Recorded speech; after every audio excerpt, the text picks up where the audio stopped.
friends, this is Miss Angie, and I'm here to read another puzzle to you from the book, The Great Sherlock Holmes Puzzle Book by Dr. Gareth Moore.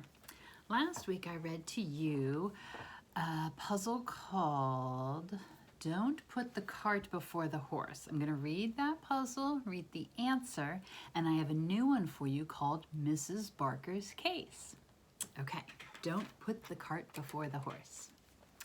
Holmes and I were taking a stroll down a country lane when we came across a most surprising sight. A tree on the right-hand side of the road had been torn from its roots by a recent storm and had fallen onto a tree on the left side of the road so that it hung across. So the tree fell over and it's hanging across the road. Worse still, a horse and carriage had attempted to pass under the fallen tree but had clearly underestimated how tall the carriage was, and the carriage was now quite perfectly wedged beneath the fallen tree. So there's a tree going across the road and a horse and carriage tried to go underneath and they got stuck. Okay, so they're unable to move either forwards or backwards. Naturally, Holmes and I went to try to help.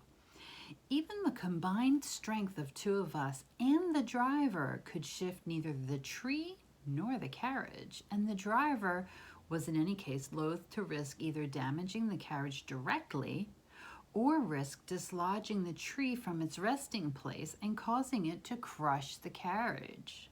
Luckily, however, Holmes was able to make a very simple suggestion to enable the driver to get his carriage out from under the tree.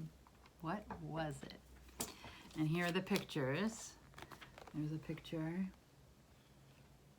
And then there's a picture of the tree. What do you think?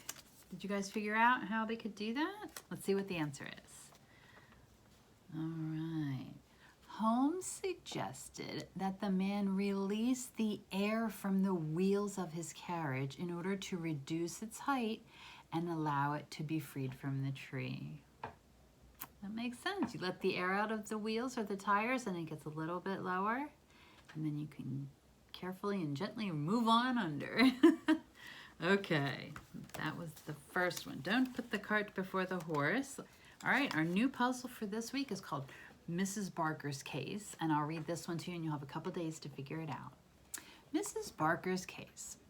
Holmes and I occasionally received some rather eccentric clients. One in particular who springs to mind is Mrs. Barker, a tiny, trembling woman who arrived at our door clutching a fat, purring tabby cat to her chest. Afraid that she might topple over at any moment, I hurried her to a seat before I asked how we could be of service. "It's Bob and Sarah," she stammered. I came home to find them lying on the floor, dead, absolutely covered in glass and water. As this, she dissolved into tears, and we were unable to get another word out of her on the matter. After a rather uncomfortable silence, broken only by Mrs. Barker's sobs, Holmes leaned forward and, changing the subject with uncharacteristic tact, gestured to the cat in Mrs. Barker's lap. "What is the name of this fine specimen?" "Mr. Tiddles," she replied tearfully. Holmes reached out and solemnly shook the cat's paw before turning to me.